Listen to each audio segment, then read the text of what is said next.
Hah? Aduh pusing. Pala otak, pala Barbie pusing. Bolak-balik. Maju, mundur. Maju, mundur. Maju, mundur. Maju, mundur. Anjay pusing banget coy.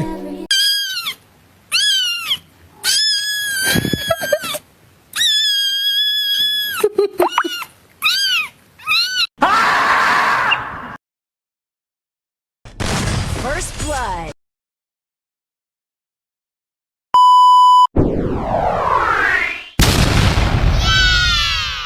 Bye-bye.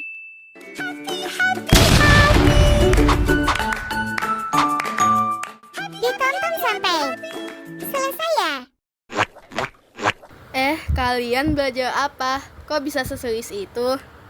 Kami belajar SKI. Hah? SKI itu apa? SKI itu sejarah kebudayaan Islam. Oh, berarti seperti cerita Nabi dan teman-teman Nabi ya? Mirip-mirip, tapi kita mempelajari ilmuwan yang bernama Ibnu Al-Baitar. Kamu mau dengerin ceritanya? Boleh. Abu Muhammad Abdullah bin Ahmad ad-Din bin Al-Baitar Al-Malaki lahir di Malaga tahun 1193 Masehi atau 589 Hijriah, meninggal di Damaskus tahun 1248 atau 646 Hijriah. Paduan Islam pada masa lampau, lahir di Malaga dan meninggal di Damaskus. Ibnu Al-Baitar merupakan salah satu ilmuwan muslim klasik pada kisaran abad ke-12 Masehi. Di bawah kekuasaan Andalusia, nama lengkapnya adalah Abu Muhammad Abdullah bin Ahmad bin Al-Baitar Dia al-Din Al-Malaki. Ia adalah seorang ahli farmasi, ahli botani yang terkenal di dunia Islam.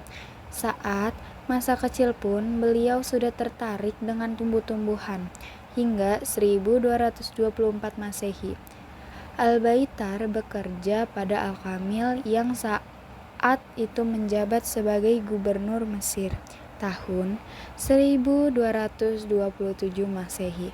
Al-Kamil memperluas daerah kekuasaannya hingga Damaskus dan menyertai Al-Baitar dalam setiap perjalanan untuk meneliti bermacam-macam tumbuhan.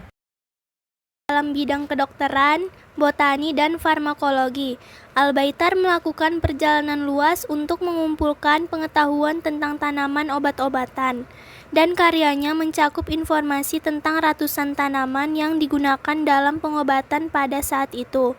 Beberapa karya tulisnya, seperti 1 Al-Jami fi al-Adwiya al-Mufradah, menyajikan deskripsi rinci tentang sifat-sifat tanaman obat dan senyawa aktif yang dapat diekstrak dari tanaman. 2 Akrobatin, paling dekat dengan agama. Buku karangan Ibnu Al-Baitar ini diubah orang Eropa ke dalam bahasa Latin menjadi Gavidion. 3 Al-Mughni fil al-Adwiya al-Mufradat, kompendium obat-obatan yang berguna. Kitab ini merupakan ensiklopedia obat-obatan yang menjelaskan beberapa contoh ramuan obat yang tepat untuk semua penyakit.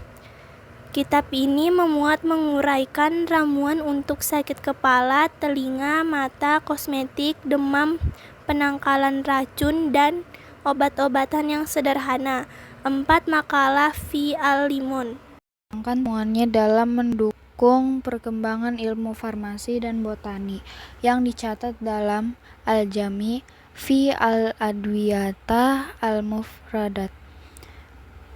Karya ini terdiri dari 1.400 tumbuhan obat yang diidentifikasi dan dideskripsikan dengan rinci, termaksud nama-nama lokal, sifat-sifat farmakologis, dan indikasi penggunaan.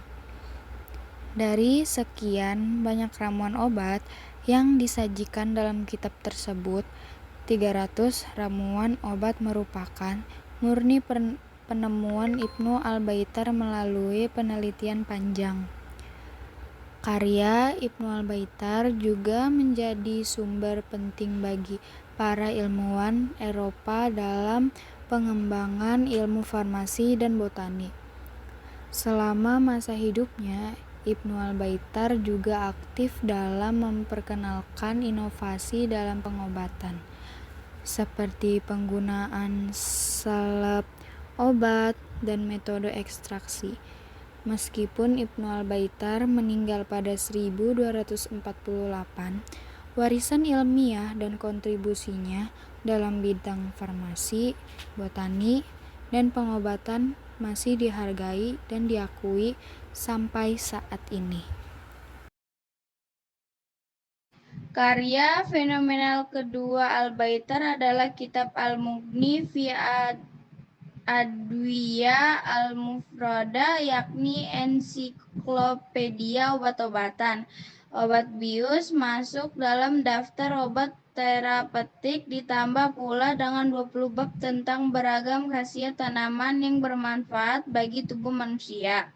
Pada masalah pembedahan yang dibahas dalam kitab ini, Al-Baitar banyak dikutip sebagai ahli bedah muslim ternama.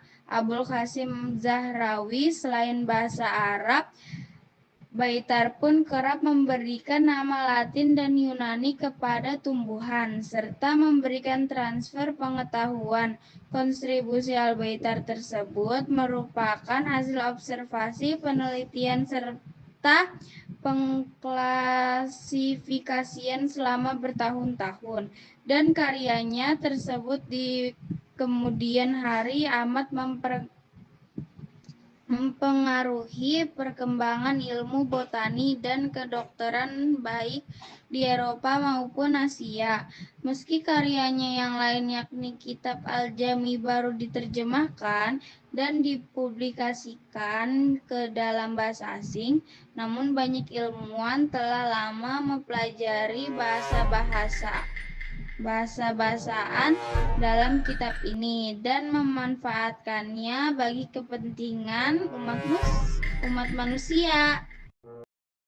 Catatan Al-Baitar adalah catatan terpenting dalam dunia tumbuhan dari seluruh periode kejayaan ahli botani, mulai dari masa Dioscorides sampai abad ke-16, ungkap Sarton. Catatan Al-Baitar, kata ahli sejarah ini, seperti kamus atau ensiklopedia lengkap tentang tumbuh-tumbuhan.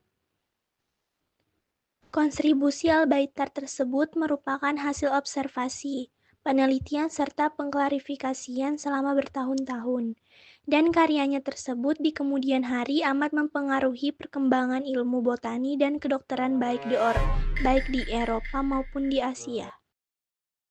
Sekian cerita Ibnu Al-Baitar dari kelompok 4.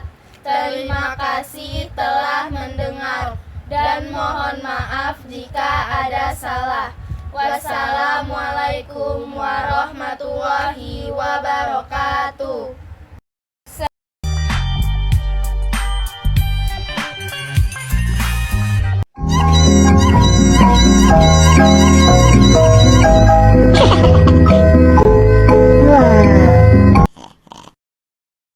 Muhehehehehe